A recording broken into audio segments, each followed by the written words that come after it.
أعوذ بالله من الشيطان الرجيم. بسم الله الرحمن الرحيم.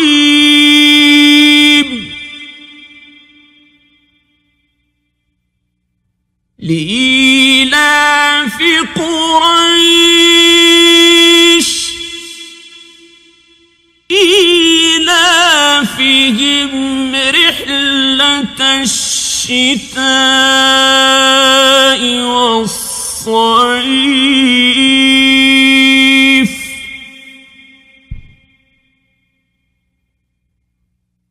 فليعبدوا رب هذا البيت